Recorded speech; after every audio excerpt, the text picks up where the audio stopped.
Olá, estamos começando uma entrevista do canal Marco Antônio Villa. Vocês sabem, no canal são cerca de 400 entrevistas que nós já temos. A questão da infraestrutura é um dos temas que nós batemos muito nessa questão, e porque é fundamental ao país, né?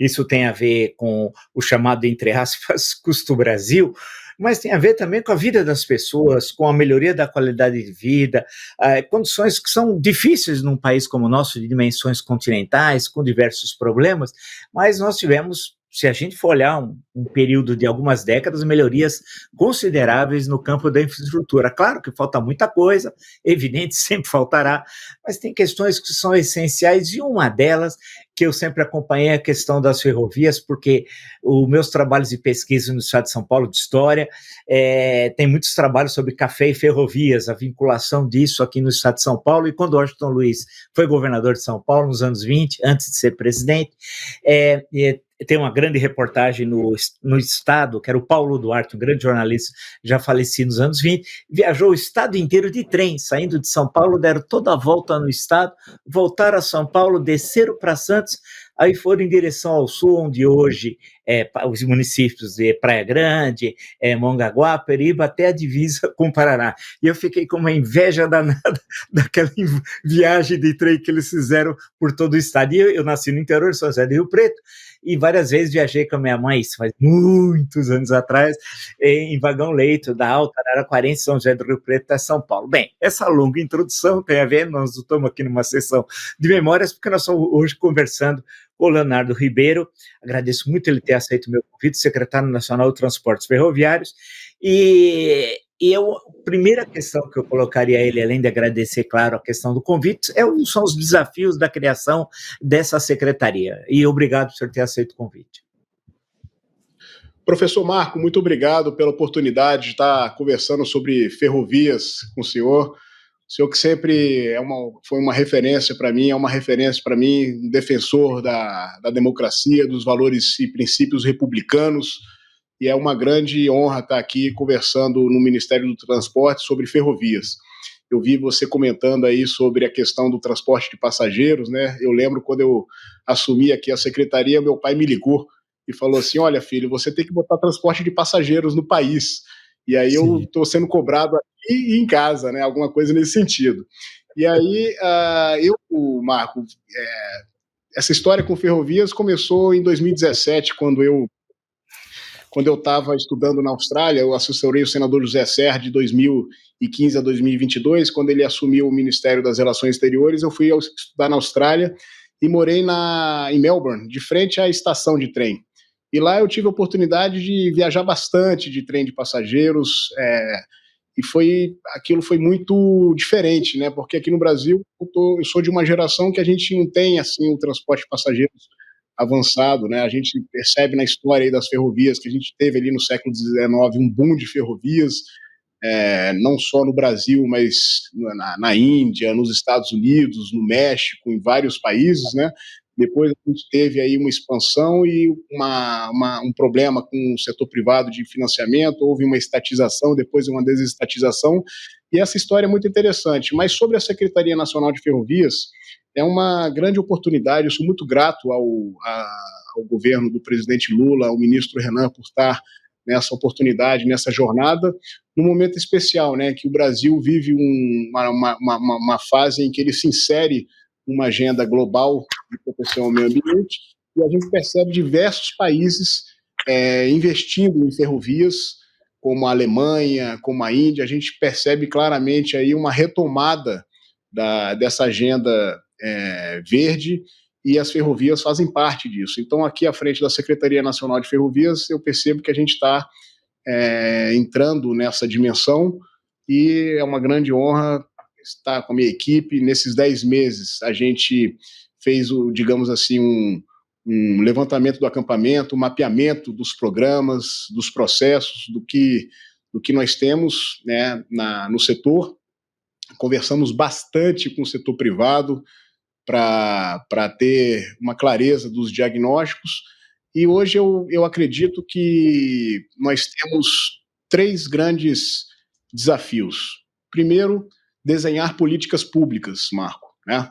Porque em 2021 o Congresso aprovou o Marco Legal das Ferrovias, inclusive eu tive a oportunidade de trabalhar com José Serra no projeto, e não basta a lei, é preciso regulamentar a lei, regulamentar essa coexistência das concessões e das autorizações ferroviárias, e a gente está justamente trabalhando num portfólio normativo que será apresentado em breve.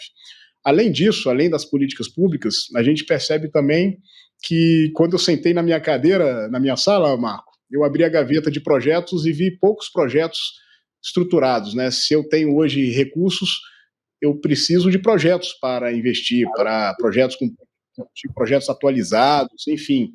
Então a gente também percebeu assim que recebemos um cenário com, eu diria até com apagão de projetos. A gente está aqui agora retomando com a InfraSA, uma empresa muito qualificada e competente, com profissionais que entendem muito de ferrovias, e a gente está estruturando aqui estudos para desenvolver o setor de ferrovias. Então é preciso criar uma espécie de banco de projetos aí para não só para a gestão atual, mas para gestões futuras. E além do banco, além dessa questão de projetos e das políticas públicas, a gente percebe que é importante destravar os investimentos também no setor, atraindo recursos, e para isso a gente precisa discutir a questão dos trechos a serem devolvidos, né? Nós temos uma malha ferroviária muito extensa no Brasil, de 30 mil quilômetros, mas temos muitas malhas abandonadas, né? A gente pode conversar um pouco sobre isso, mas além disso também eu acho que é importante a gente tentar discutir questões que envolvem renúncias fiscais. Nós aprovamos recentemente no CONFAS uma isenção fiscal muito importante do ICMS, e tudo isso conversa com o momento também da estabilidade macroeconômica que o país indica que vai ingressar, né? Teto de gastos recentemente foi muito ruim para a infraestrutura, Marco, porque no final das contas virou um teto de investimentos, e agora tem um novo arcabouço fiscal que permite que o Brasil possa investir e retomar os investimentos em infraestrutura. Nós criamos ineditamente uma ação orçamentária que permite aporte de recursos em ferrovias, ou seja, a gente pode hoje, em vez de fazer obras públicas, a gente pode analisar um projeto que esteja precisando de um aporte de recursos para se tornar, do ponto de vista econômico, viável. Então, assim, a reforma tributária foi muito importante, agora uma aprovação. Então eu coloco tudo isso, tá, Marco? Porque além dessas três questões das políticas públicas, dos projetos e dessas medidas para destravar o investimento, para aumentar os investimentos, não só públicos, mas privados, a gente também precisa estar de olho na taxa de juros, na estabilidade macroeconômica do país, para que isso não atrapalhe essa retomada, e a gente está muito otimista de que vai dar certo. Você citou, secretário, a questão do Marco Legal Ferroviário, até eu tinha pensado nisso, mas tem tem uma questão, quando eu vou entrar no transporte de carga, mas olhando o transporte de passageiros, eu vejo no caso da Europa, e sempre fica uma inveja danada, na Itália, na França, por exemplo, né? Os trens a 200 por hora, aí você sai, vai de Veneza e chega a Paris, tudo aquilo, quando a gente olha o Brasil, parece que o transporte ferroviário de passageiros vira uma coisa romântica, ou seja, as antigas, aqui no estado de São Paulo, as antigas estações ferroviárias acabaram virando casas de cultura, alguma atividade, ou tem alguns que mostram a necessidade das ferrovias, mas fica uma lembrança meio romântica, como se fosse algo meio de andar 7 quilômetros até ali, transitar, não como algo que faça parte de um conjunto, né, um grande modal de transporte, do qual o transporte ferroviário de passageiros é uma parte desse modal de transporte. No Brasil, é possível voltar a termos um transporte ferroviário de passageiros, ou isso é conversa aqui, por exemplo, trem-bala, Campinas, São Paulo, Rio de Janeiro, não veio, ou voltar o trem São Paulo-Santos, que era uma coisa muito conhecida, e outros trajetos, claro, que pelo restante do Brasil. Como é isso? É viável ou não? Legal, Marco. Olha, eu sou otimista, eu acho que é viável sim. Sim. Existe uma questão fiscal econômica, que eu vou falar mais daqui a pouquinho, mas quando eu morei na Austrália, todos os dias, de frente à estação central, eu descia com a minha filha e com a minha esposa nos finais de semana para pegar os trens, e eu percebia que a estação era um grande shopping, um shopping center. Lá a gente almoçava, comia, tomava café, e aquilo ali eu fui descobrindo que são receitas acessórias, né, da própria estrutura ferroviária. Então, em 2021, com a aprovação do Marco Legal de Ferrovias, a gente discutiu muito isso no Congresso, como que essas receitas acessórias podem fazer parte desse transporte de passageiros. Você fez aí comentários sobre as ferrovias na Europa. Eu também tive a oportunidade recentemente de poder utilizar o serviço, né? Um serviço que as pessoas, acho que eu percebo que as pessoas querem muito aqui no Brasil poder viajar de trem, fazer viagens de forma mais segura, né? E além disso tem a questão também ambiental, né? As ferrovias elas emitem menos gases poluentes, então a gente está aqui falando de uma infraestrutura sustentável do ponto de vista ambiental e também do ponto de vista social, né? Porque por onde passam as ferrovias, Marco, elas desenvolvem, elas geram empreendedorismo, elas geram novos recursos e as pessoas se estabelecem ali, né? Você falou das estações, ali gera uma ferrovia do ponto de vista social, ela gera muito desenvolvimento ao seu redor. Dizem que o Paquistão Ocidental só existe por causa das ferrovias. Então, eu acredito que é possível. Agora, aqui no Brasil nós temos restrições fiscais, né? Restrições orçamentárias. E por que eu coloco isso, Marco? Porque geralmente esses transportes, o transporte de passageiro ferroviário, ele é deficitário, né? Nos Estados Unidos, na Europa, na Austrália. As receitas acessórias, como eu comentei, né? Você tem um shopping center ali numa estação importante, mas a questão é, o transporte de passageiro ele compete com o transporte alternativo, né? Ele vai competir de alguma forma com o ônibus, ele vai competir de alguma forma com a van, com o táxi, de alguma forma. E o que acontece? Quanto mais rápido for o trem de passageiros, mais investimentos são necessários para desenvolver aquela infraestrutura, né?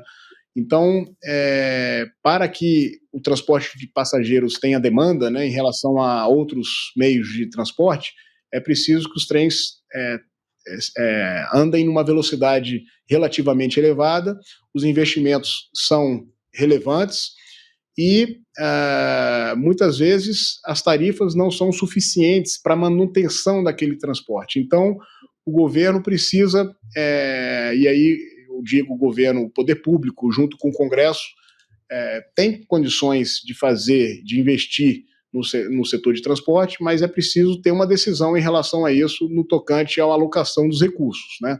Porque a gente precisa fazer isso acontecer de uma forma sustentável para que não tenha problemas, como a gente já viu em diversos países, ferrovias que começam, mas por causa dessa manutenção cara, é preciso aporte de recursos públicos.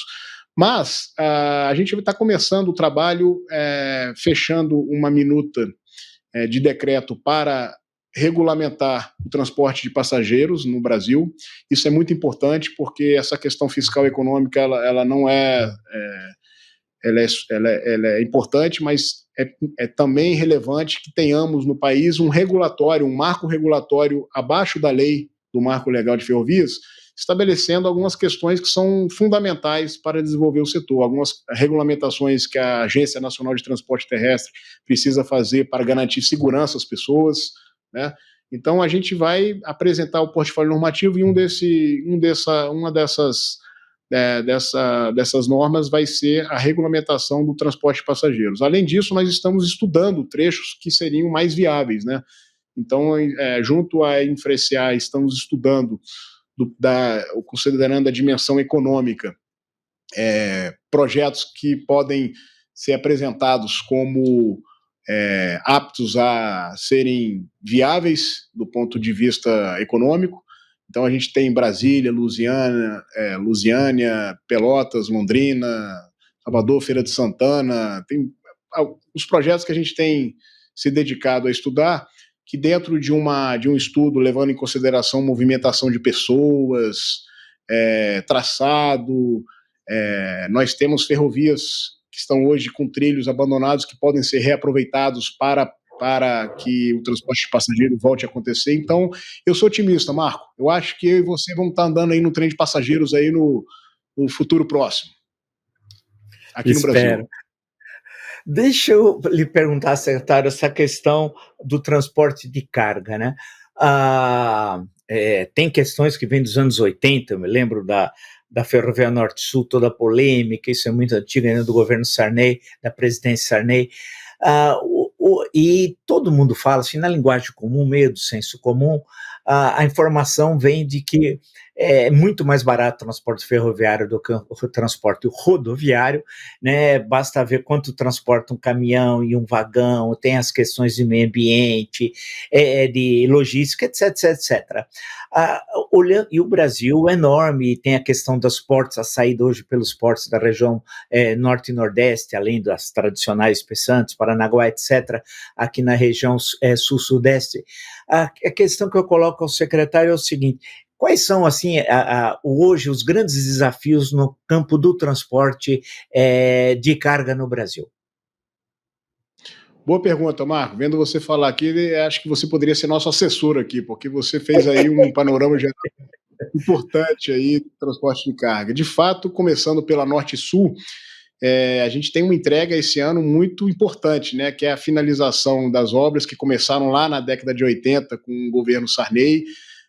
O presidente Lula, que já em todos os governos com o PAC, investiu muito em ferrovias, né? Dessa vez, agora, acho que a história faz justiça ao presidente que retomou essas obras nos seus governos da década de 2000, e esse ano a gente está entregando aí a conexão Norte e Sul, que a gente vai conseguir transportar carga do Porto de Itaqui até o Porto de Santos ininterruptamente. É importante, o Brasil é um país de grandes dimensões. Eu fiz uma vez uma conta, se você pega o Porto de Itaqui até o Porto de Santos, é quase que Lisboa, Kiev, mas só para você ter uma ideia da grandeza que é o país e da importância que tem a Norte e Sul no nosso Brasil.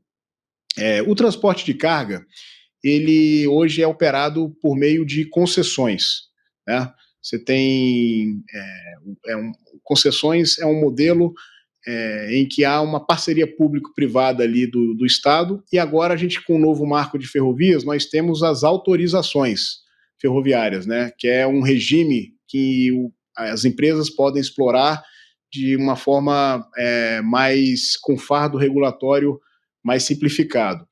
Mas eu acho importante regulamentar a lei para o transporte de carga no sentido de permitir uma coexistência racional e funcional entre as autorizações e as concessões do ponto de vista daqueles corredores estruturantes e o que a gente chama de short lines. Eu sou muito otimista com o mercado de short lines do Brasil, Marco. Nossa lei de ferrovias, ela se inspirou na lei americana, que foi aprovada na década de 80, e que depois dali criou um grande mercado de short lines para fazer ligações com corredores estruturantes. Então eu acho que é possível, e a gente está trabalhando nisso, desenvolver muito o setor de ferrovias com autorizações, mas de uma forma organizada. Eu acho que o processo que foi feito de permitir os contratos de autorizações precisa melhorar, a política pública precisa atuar, e nós estamos já com normas já prontas, estamos avaliando aqui junto com o secretário executivo Jorge Santoro, que tem sido um grande parceiro da Secretaria de Ferrovias, assim como o ministro, para regulamentar essas ferrovias. A ideia nossa é classificar as ferrovias em categorias, considerando a funcionalidade do sistema. Quer dizer, a gente teria, como tem lá nos Estados Unidos, as ferrovias estruturantes, que são grandes corredores. Esses corredores de desenvolvimento, eles precisam operar respeitando o direito dos usuários, de uma forma mais, do ponto de vista regulatório, mais mais robusta. Agora, as ferrovias dedicadas às short lines que ligam mineradoras aos corredores estruturantes, que fazem interligação dessas ferrovias, eu acho que pode alimentar o sistema como se fossem artérias e veias, né? Para que a gente tenha um sistema ferroviário robusto como tem lá nos Estados Unidos, e aí a gente vai não só exportar por ferrovias, mas também criar um mercado interno, porque o Brasil é um país muito grande.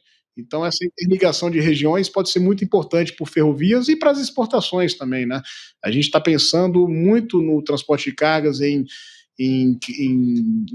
aumentar a malha ferroviária, pensando na competição entre os portos, né? Você citou o Porto de Santos, tem o Porto de Itaqui, tem o Porto de Paranaguá, tem o Porto de Vitória, temos portos importantes e relevantes para escoar a produção, que hoje, como você comentou, Marco, por ferrovias é muito mais eficiente do ponto de vista econômico. Uma composição, Marco, com trem e com 100 vagões, substitui 357 caminhões, só para você ter uma ideia da economia que a gente tem do ponto de vista ambiental e do ponto de vista econômico, né? E social, claro. Então, assim, essa importância das ferrovias no Brasil de cargas nos coloca diante desse desafio. Promover com políticas públicas segurança jurídica para atrair investimentos privados de uma forma organizada, fazendo que as concessões consigam coexistir com as autorizações, de maneira que a gente possa escoar essa produção no Brasil pelo Arco Norte, por Santos e por diversos outros portos. E eu acho que é por aí. Justamente se falou em Santos. Também é importante. Depois a gente conversa um pouco sobre isso, se der tempo, a gente fala um pouquinho dessa devolução de trechos que a gente está pensando. Não, podemos tocar nesse ponto, por favor, secretário. Então, o Brasil tem 30 mil quilômetros de ferrovia, sendo que 20 mil quilômetros operam com ineficiência, né? Lá nos Estados Unidos, eles conseguiram fazer um programa de otimização da malha ferroviária por meio de devolução de trechos com chamamentos públicos e passando essas ferrovias abandonadas para operar novas ferrovias, as short lines. Então, eu acredito que a gente já está bem avançado num programa para incentivar as concessionárias a devolverem esses trechos, né? Então isso envolve aí uma questão econômica, né, para as concessões, para as empresas, e que também leva em consideração o interesse público, né? Então a gente está tentando desenhar e conversar com as empresas para ter um modelo para que a gente consiga promover devoluções de trechos. Com estes trechos devolvidos, a gente tem estudos que a gente já tem estudos apontando para a viabilidade de fazer um chamamento público para promover essas autorizações, esses trechos mais curtos, né? E, às vezes, essas ferrovias podem... nos Estados Unidos tem um programa chamado Rail to Trail, que é interessante, né? Você transforma ferrovias abandonadas, num primeiro momento, em trilhas, ou de alguma forma você permite que a sociedade, os municípios, os estados explorem essas ferrovias abandonadas sem perder a memória ferroviária. Em qualquer momento você pode voltar a ter uma ferrovia, né, naquele corredor. Então a gente está pensando em maneiras de tentar manter a malha ferroviária operando ferrovias e naqueles trechos que não tem vocação, a gente está pensando em, de alguma forma, manter a memória ferroviária, mas também dar uma destinação social para que a sociedade também se beneficie, porque hoje tem muitos passivos ambientais ligados às malhas, enfim. Eu acho importante esse programa que a gente vai lançar de devolução de trechos, eu acho muito importante para otimizar e tornar mais eficiente o transporte de cargas no país. Bem lembrado. Secretário, deixa eu pegar esse gancho, quando você fez referências a Santos, né? O Porto de Santos, aproximadamente 1/3 da balança comercial brasileira passa por lá, né? Tem, portanto, uma importância fantástica. Como é que fica essa relação entre o transporte ferroviário de cargas e o Porto de Santos? Boa pergunta. O Porto de Santos é o maior é o que opera mais volume de cargas no país. São 30 milhões de toneladas por ano ali movimentadas. É um porto relevante e que apresenta gargalos. Recentemente, eu fiquei muito interessado em entender a operação que agora acontece lá no porto, com a FIPS, né, que é a Ferrovia Interna do Porto de Santos, que eles... eu sou economista, né, Marco? Então, eu tento enxergar sempre as políticas públicas e o setor de ferrovias pelo viés econômico.